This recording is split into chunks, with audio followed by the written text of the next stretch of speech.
धरती मां, दो अनुचित कार्य मिलकर एक उचित कार्य नहीं बनाते। दो नकारात्मक क्रियाएं मिलकर एक सकारात्मक क्रिया को जन्म नहीं देती।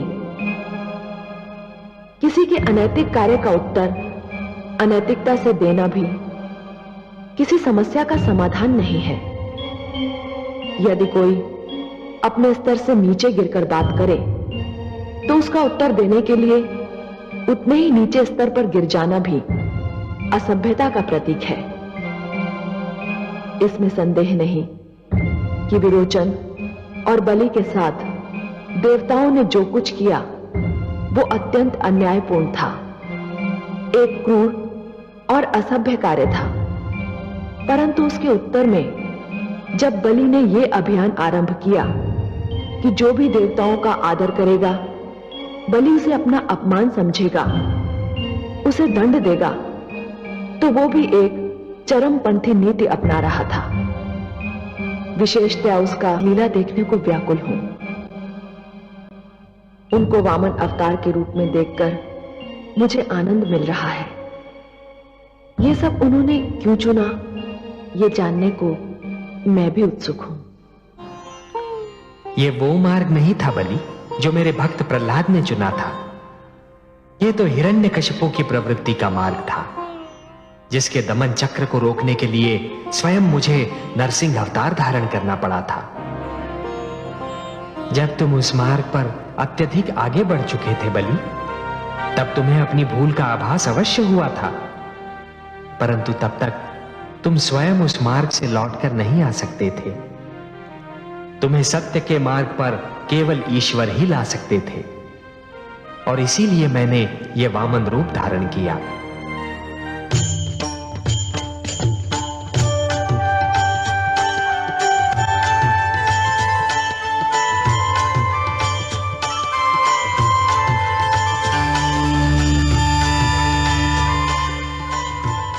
प्रणाम माता, आपकी जय हो। आयुष्मान भव वत्स। सर्वेश्वर तुम्हें बता देना चाहते थे कि जिस प्रकार दीपक ये जान लेता है कि सूर्य प्रकाश में उसके अस्तित्व का कोई महत्व नहीं और वो बुझ जाता है, उसी प्रकार प्राणी को भी ये जान लेना चाहिए कि ईश्वर की शक्ति के समक्ष उसका कोई महत्व नहीं और उसे उसके आगे सिर झुका देना चाहिए। अब यह लक्ष्य पूरा हो चुका है, तुम्हें सत्य का ज्ञान हो चुका है। मेरा सिर झुक चुका है माते, और इसीलिए हम दोनों तुमसे अत्यंत प्रसन्न हैं। हे बलि, तुमने दान दीक्षा का एक ऐसा उदाहरण दे दिया है जो समस्त संसार के रहते भुलाया नहीं जा सकता। वत्स, तुमने अपनी प्रजा को न्याय दिया, परिवार को स्नेह दिया। बस एक भूल की तुमने, अपने क्रोध में अपनी सीमा भूल गए। बलि, जीवन का महानतम लक्ष्य सीमाओं का निर्धारण ही तो है। मैं तुमसे अपार स्नेह करती हूं। मैंने अपनी कृपा से तुम्हारे लिए भंडार का मुख खोल रखा था, क्योंकि तुम धन का सदुपयोग कर रहे थे। अब मेरा लक्ष्य पूर्ण हो चुका है और मैं तुम्हें क्षमा भी कर चुका हूं। अब मुझे क्षीर सागर लौटना है, परंतु जाने से पहले मैं तुम्हें तुम्हारा राज्य लौटा रहा हूं वत्स। यदि इसके अतिरिक्त भी तुम्हारी कोई और इच्छा हो तो व्यक्त करो, उसकी पूर्ति करने में मुझे आनंद ही होगा। केवल एक ही इच्छा है प्रभु, मैं नित्यदिन आप दोनों के दर्शन करना चाहता हूं। भोर भय जब मेरे नेत्र खुलें तो मैं आप दोनों को अपने समक्ष देखना चाहता हूं। तथास्तु। मैं तुम्हें वचन देता हूं वत्स कि जब तक तुम जीवित रहोगे, नित्य प्रातः मुझे अपने द्वार पर उसी तरह उपस्थित पाओगे जिस प्रकार तुम्हारे द्वारपाल रहते हैं। मैं तो सदैव तुम्हारे साथ हूं। तुम मेरे लाडले हो, सदैव मेरा आशीर्वाद तुम्हें प्राप्त रहेगा। जगदीश्वर, आपकी जय हो। हे माता, आपकी जय हो।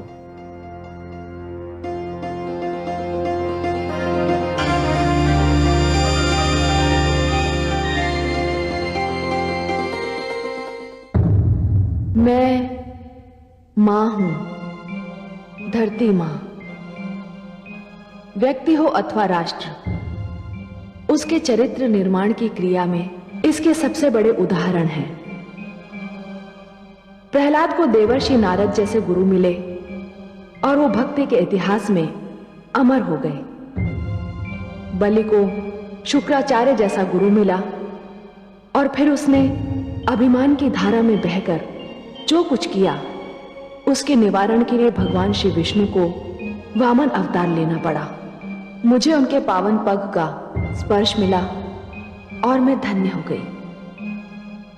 वामन के अवतरण का दिन आज तक दक्षिण भारत, विशेषकर केरल में ओणम के रूप में मनाया जाता है। ओणम राजा बलि की दानशीलता का द्योतक है। यह त्योहार नववर्ष के उत्सव के रूप में सारे प्रदेश में बड़ी धूमधाम से मनाया जाता है। नौका दौड़ इस उत्सव का विशेष आकर्षण है। मुझे ना तो वामन का अवतरण भूल सकता है और ना राजा बलि की दानशीलता। मुझे आज भी दोनों बहुत प्रिय हैं।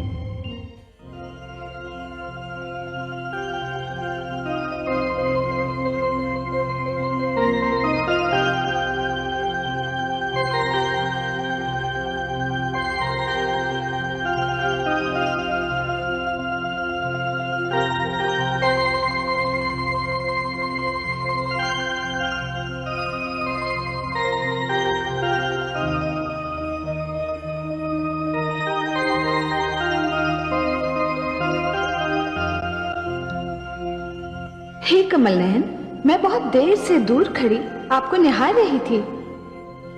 क्षमा कीजिए महादेवी, मुझे आपके आने का आभास ही नहीं हुआ। जब आप सृष्टि की चिंता में लीन होते हैं तो सदा आपकी यही दशा होती है। जिसको सारी जग की चिंता हो, उसको इतना अवकाश ही कहां। नहीं महादेवी, ये बात नहीं है। आप तो हमारे तन मन में रमी हुई हैं। बल्कि मैं तो ये कहूंगा कि जब भी मैं स्वयं को देखता हूं तो मुझे अपने भीतर भी आप ही की झलक दिखाई पड़ती है। परंतु हे कमल नयन, जिसके मुस्कुराते मुख की कल्पना मात्र से मन में कमल खिल उठते हो, उस मुख पर चिंता की छाया हो तो सारी सृष्टि अंधकार में डूबी लगने लगती है। आपने वामन रूप लेकर बलि के अहंकार को समाप्त कर दिया था। आपने उस संधि को फिर से प्रस्थापित कर दिखाया, जिसके अंतर्गत सदा के लिए देवलोक पर देवताओं का, असुर लोक पर असुरों का और मानव लोक पर मानवों का आधिपत्य बना रहेगा। तो फिर हे क्षीर सागरवासी, आप किस चिंता में डूबे हैं? हे महादेवी, यदि क्षितिज पर प्रकाश और अंधकार एक दूसरे से मिल रहे हो, परंतु यह जान नहीं पड़ रहा हो कि प्रकाश अंधकार में खोया जा रहा है या अंधकार प्रकाश को निगल रहा है, यदि विष और अमृत की धाराएं आपस में टकरा रही हो, परंतु यह नहीं जान पड़ रहा हो कि विष अमृत पर प्रभाव डाल रहा है या अमृत विष पर, यदि मीठे और खारे जल की धाराएं आपस में जूझ रही हो, परंतु यह ज्ञात नहीं हो रहा हो कि मीठा पानी खारा हुआ जा रहा है या खारे पानी में मिठास आ रही है, तो चिंता तो अवश्य होगी। कहने का तात्पर्य यह है महादेवी कि इस समस्त घटना चक्र में एक ऐसी घटना घटी है जो नहीं होनी चाहिए थी। बल्कि मैं तो यह कहूंगा कि यह घटना ऐसी घटना है जिसका परिणाम बहुत समय उपरांत ही ज्ञात होगा। मैं समझी नहीं पद्मनाभ।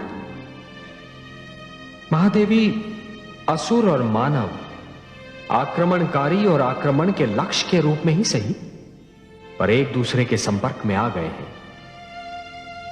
तो क्या हुआ कमल नयन? तो क्या हुआ महादेवी? यदि इस संपर्क के कारण असुरों में मानवों के गुण आ जाएं, तब तो अति सुंदर होगा। परंतु कहीं यदि मानव में असुरों के अवगुणों का समावेश हो गया तो यह एक बहुत बड़ी दुर्घटना होगी।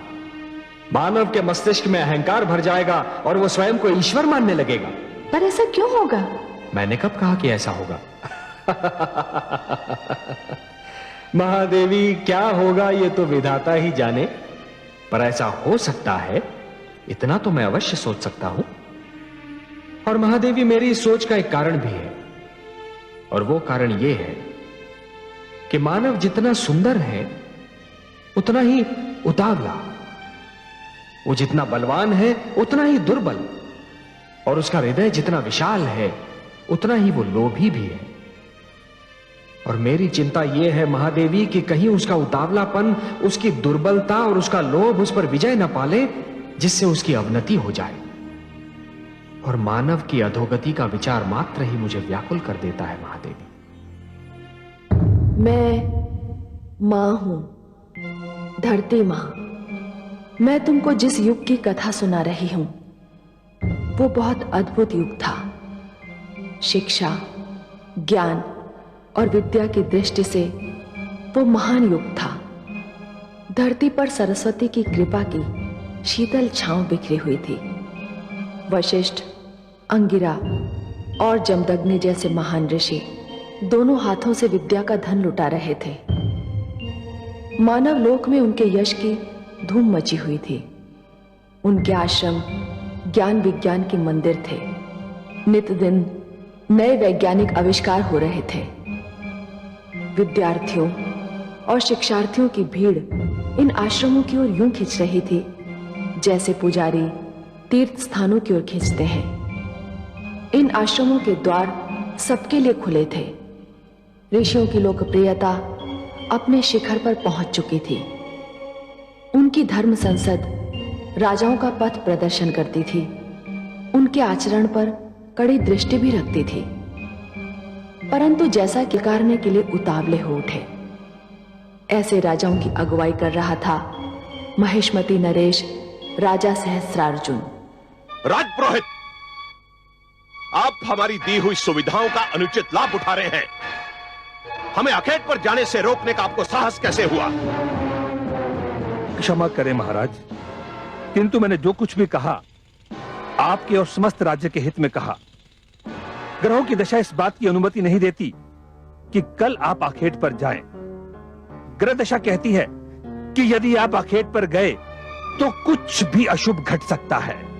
मैं अच्छी तरह जानता हूं, यह ग्रह दशा, यह भविष्यवाणियां, यह लगन और यह समय का निर्धारण हम जैसे राजाओं पर अंकुश लगाने के बहाने हैं। इस ढंग से आप हमारी स्वतंत्रता को अपने वश में करने की चेष्टा करते हैं। ये सारे आडंबर आप जैसे विद्वान इसलिए रचते हैं कि हम जैसे राजा आपके अधीन रहें। मैं आखेट पर जाऊंगा और मेरे इस निर्णय को कोई नहीं बदल सकता।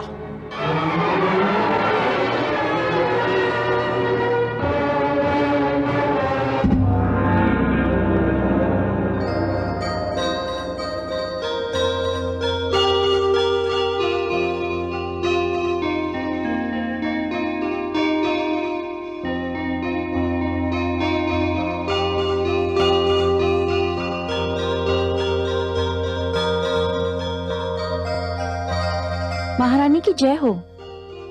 राजपुरोहित उपस्थित होना चाहते हैं। इतनी प्रातः? अभी तो सूर्योदय ही हुआ है। वे कहते हैं कि आपसे मिलना अत्यंत आवश्यक है।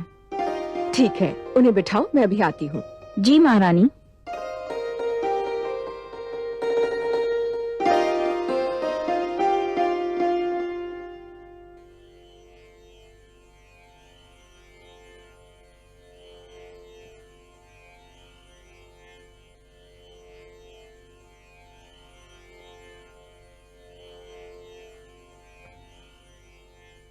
आप स्थान ग्रहण कीजिए।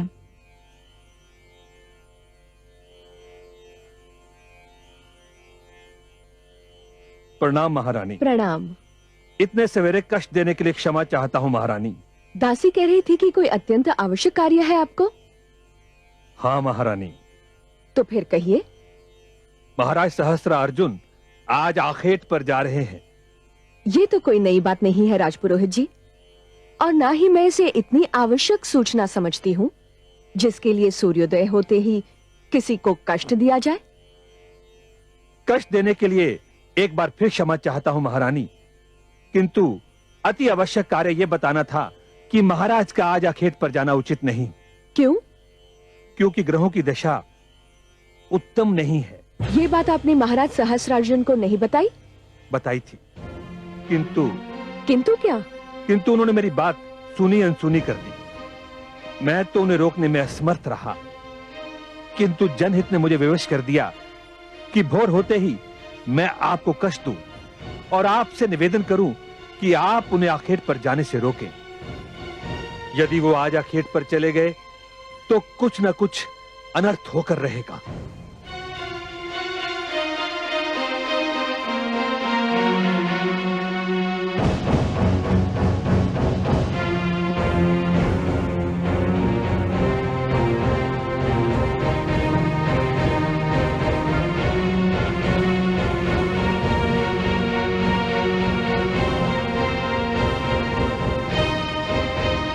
महारानी पधार रही हैं।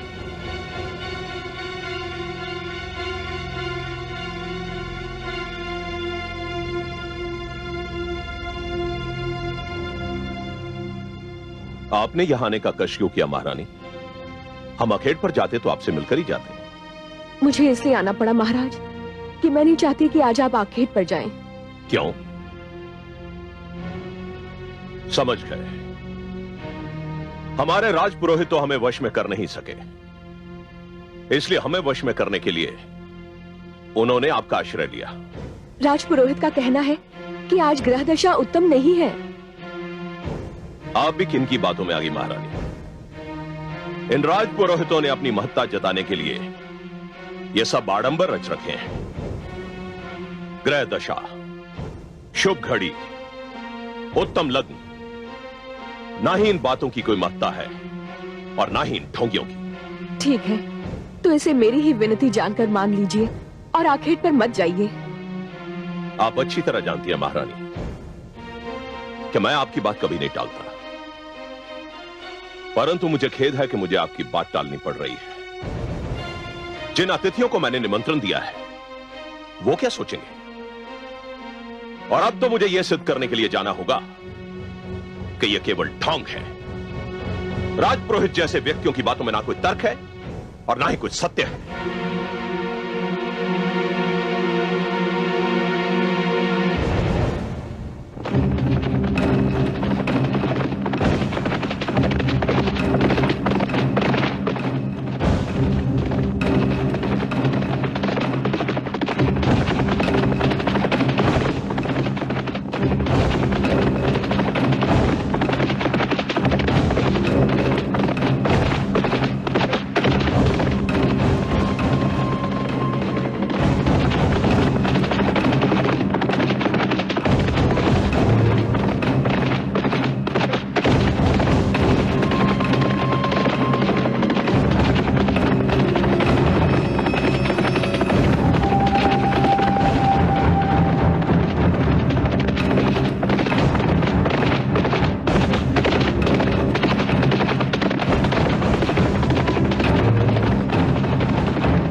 कौन है तू बालक?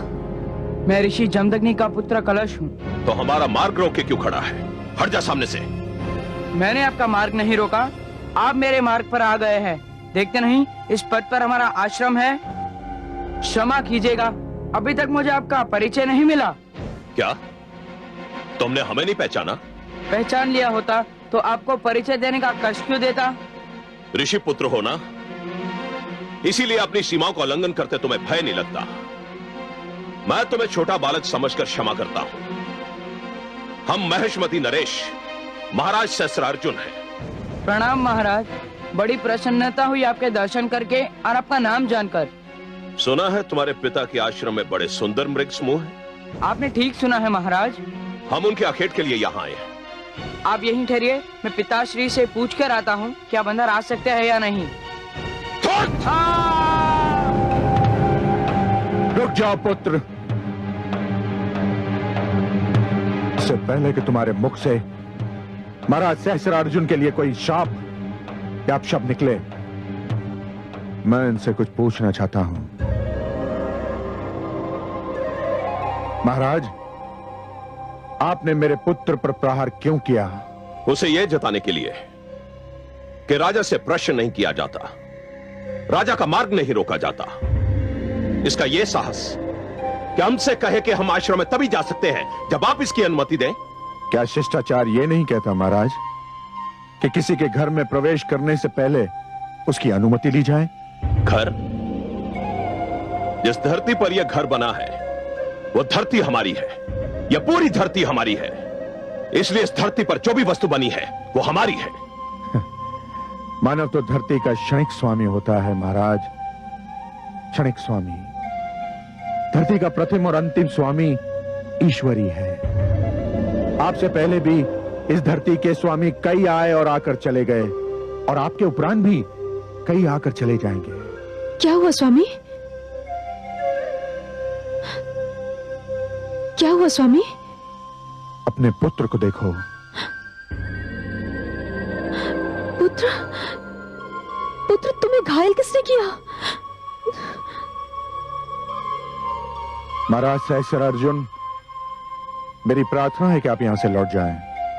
और यदि मैं आपकी विनती अस्वीकार कर दूं तो फिर जो कुछ भी होगा उसका उत्तरदायित्व मुझ पर नहीं होगा। देखिए ऋषिवर, मैं यहां आखेट करने आया हूं और आखेट करके ही जाऊंगा। आप में इतना साहस, इतना बल नहीं कि आप मेरा मार्ग रोक सके।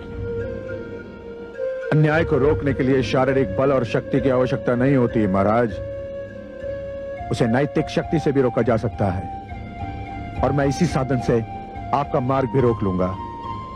शिष्यों, धरती पर लेट जाओ।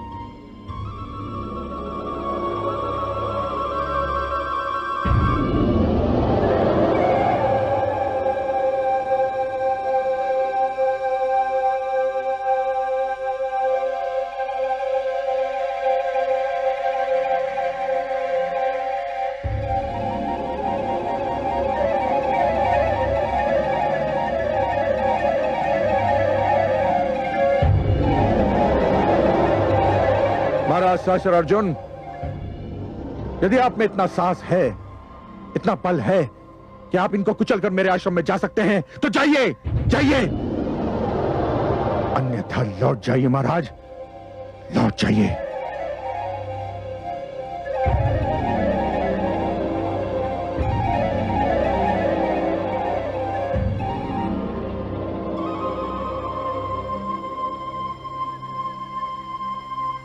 चलो।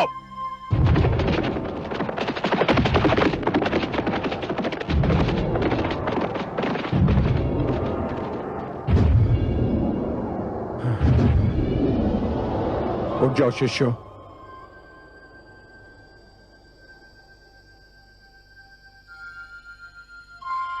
आओ पुत्र।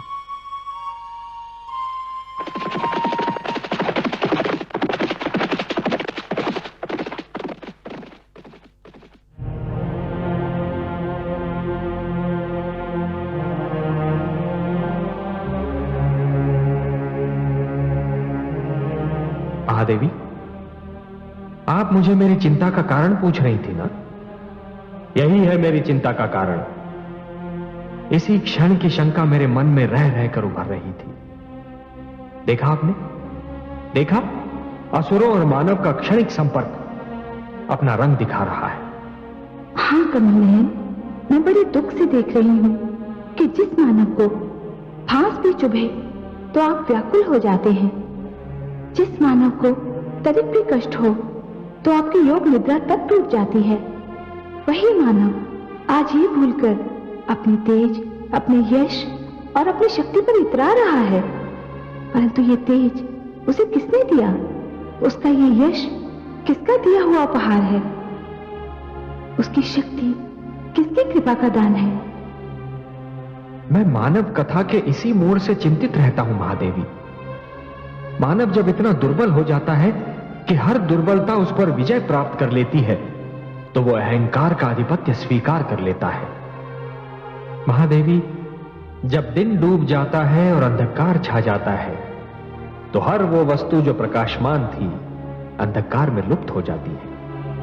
महादेवी, वो वस्तु होती अपने ही स्थान पर है, परंतु केवल अंधकार के कारण दिखाई नहीं देती। उसी प्रकार जब मानव मस्तिष्क में अहंकार का आधिपत्य जम जाता है महादेवी, तो मानव अपनी ही सीमाओं को लांघ जाता है।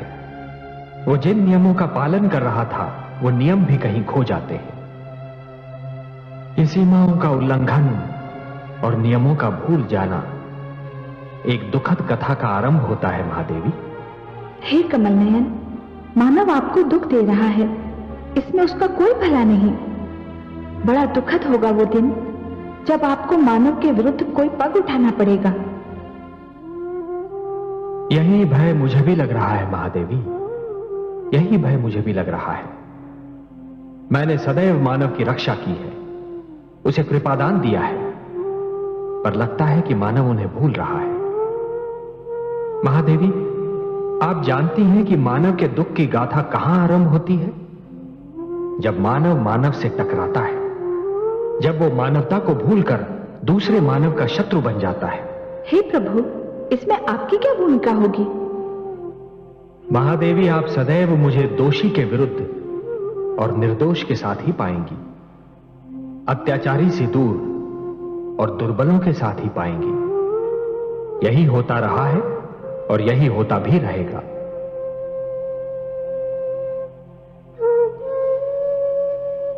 ऋषिवर, अब आपको कुछ भी कहने की आवश्यकता नहीं है।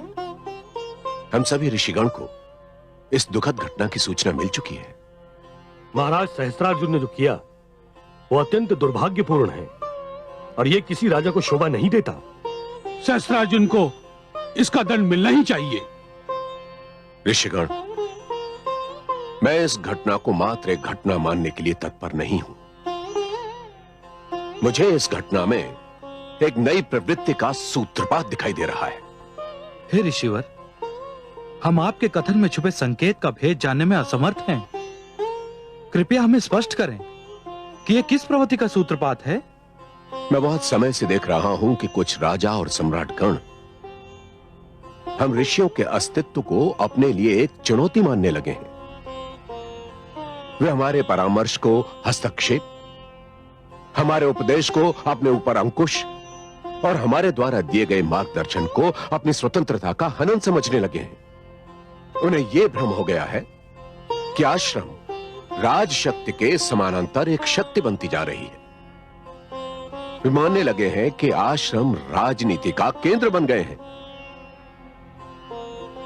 महाराज सहस्रार्जुन द्वारा ऋषि जमदग्नि के पुत्र कलश पर यह निर्मम प्रहार इस बात का संकेत है कि राजागण आश्रम संस्था पर प्रहार करने के लिए उतावले हो रहे हैं। परंतु हमने तो राजशक्ति को कभी चुनौती दी ही नहीं ऋषिवर।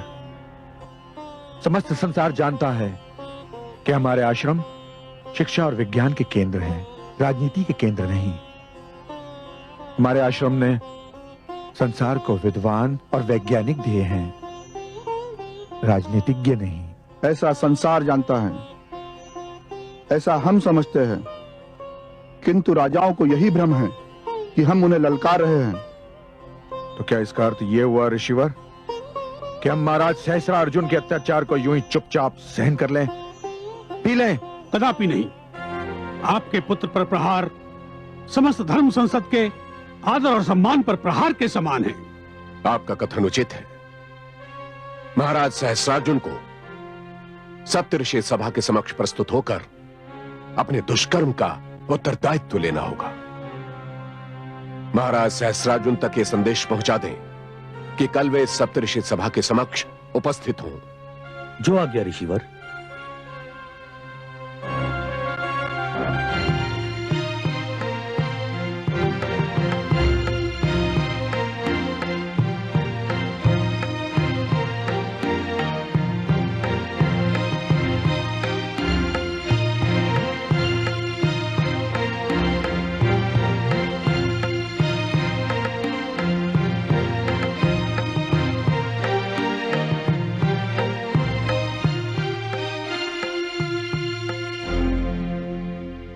आप तो अकारणीय भयभीत हो रहे थे राजपुरोहित जी। ग्रह दशा का अनुमान लगाने में अवश्य कोई त्रुटि रह गई होगी। नहीं महाराज, मेरे अनुमान में कोई त्रुटि संभव नहीं है। हमें तो कुछ भी नहीं हुआ राजपुरोहित जी। जिस प्रकार सुकुशल हम अखेट पर गए थे, उसी प्रकार सुकुशल हम अखेट से लौट भी आए हैं। क्षमा करें महाराज, किंतु दुर्घटनाएं अपने आने की सूचना नहीं देती। जब वो अचानक सामने आ जाती हैं, तभी उनके अस्तित्व का ज्ञान होता है। यह जानना बहुत कठिन है महाराज कि विदा होने वाले पल के स्थान पर जो नया पल आएगा, वो जीवन में क्या संदेश लेकर आएगा। मैंने जो कुछ भी कहा था, उसका स्रोत एक विज्ञान है, इसलिए उसका प्रयास करना उचित नहीं है महाराज।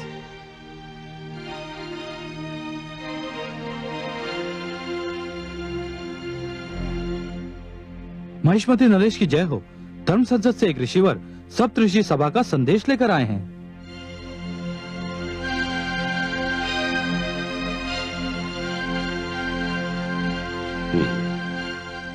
संदेशवाहक को आदर सहित उपस्थित किया जाए। जो आज्ञा महाराज।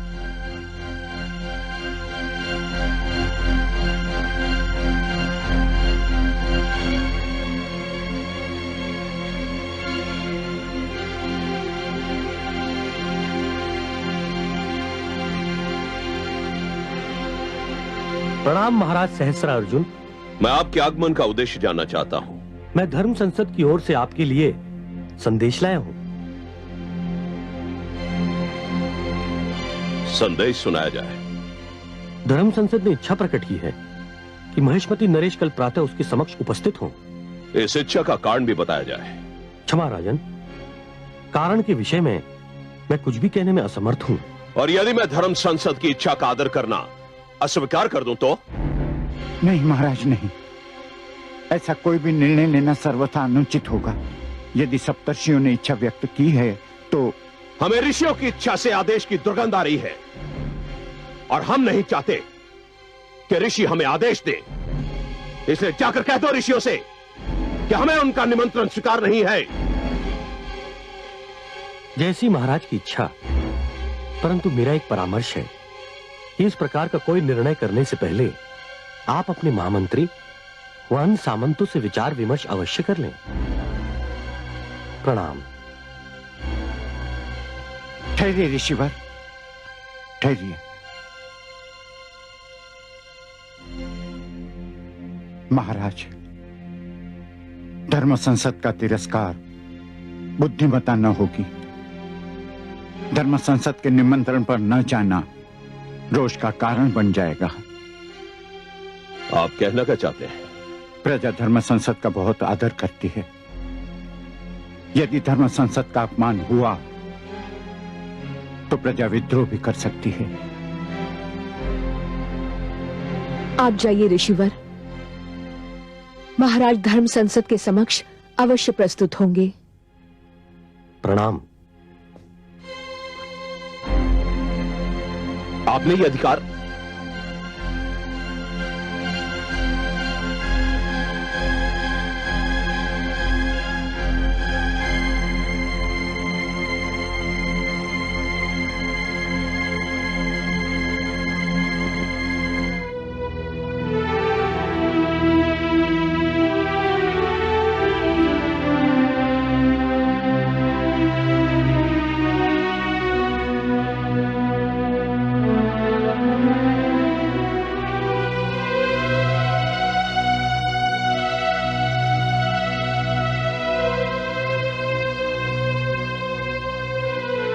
आपके नेत्रों के संकेत ने हमारे होंठ सी दिए थे महारानी, इसलिए हम कुछ कह नहीं सके।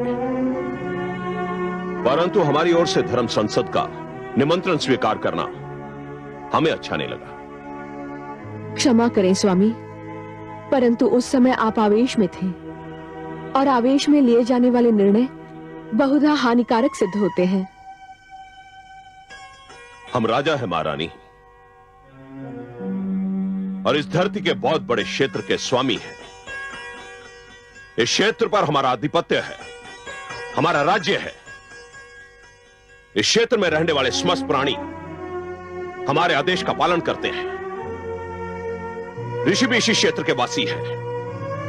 उन्हें भी हमारे आदेश का पालन करना चाहिए। हम उनके आदेश का पालन क्यों करें? स्वामी, ये सत्य है कि ऋषिगण भी इसी क्षेत्र के वासी हैं, परंतु ये भी सत्य है कि हम जिस जीवन प्रणाली को मानते हैं उसमें ऋषियों का एक विशेष स्थान है। ऋषियों को यह स्थान हमारी उदारता के कारण मिला है महारानी। परंतु मिला तो है। इसका अर्थ यह तो नहीं कि वो हमसे टकराने लगे, हम पर आदेश चलाने लगे। नहीं महारानी, ऋषि अपने आप को आवश्यकता से अधिक शक्तिशाली समझने लगे हैं। इनकी शक्ति पर अंकुश लगाना होगा। मेरे विचार में ये अनुचित होगा। क्यों अनुचित होगा? हे राजन, वे हमसे दूर अपने संसार में मग्न हैं। शिक्षा दान करके समाज की सेवा कर रहे हैं, समाज को अच्छे नागरिक दे रहे हैं, लोभी नहीं है। वे धन और सत्ता नहीं चाहते। सत्ता नहीं चाहते, परंतु सत्ताधारियों को नीचा अवश्य दिखाना चाहते हैं। बार बार इस बात को जताना चाहते हैं कि राजा के पास शारीरिक बल है, इसलिए उसका मान कम है। ऋषियों के पास बुद्धि बल है, इसलिए उनकी श्रेणी ऊंची है। और धन, महारानी आप जानती हैं आश्रमों में कितना धन है? उनके पास राजकोष से अधिक धन है महारानी। ये धन तो उनको धनाढ़ शिष्यों ने दिया है। वे तो शिक्षा के लिए शुल्क भी नहीं लेते। आप कुछ भी कहें महारानी, मेरा वहां जाने को मन नहीं करता। परंतु बुद्धिमता की यही मांग है। यदि आप समझते हैं कि ऋषिगण राजशक्ति को ललकार रहे हैं, तो भी आपका उनके पास जाना और हर बात को तर्क की तुला में तोलना आवश्यक है। मैंने बस यही सोचकर आपकी ओर से उनका निमंत्रण स्वीकार कर लिया था। और मेरी विनती है, मुझे विश्वास है कि आप मेरी लाज रखेंगे।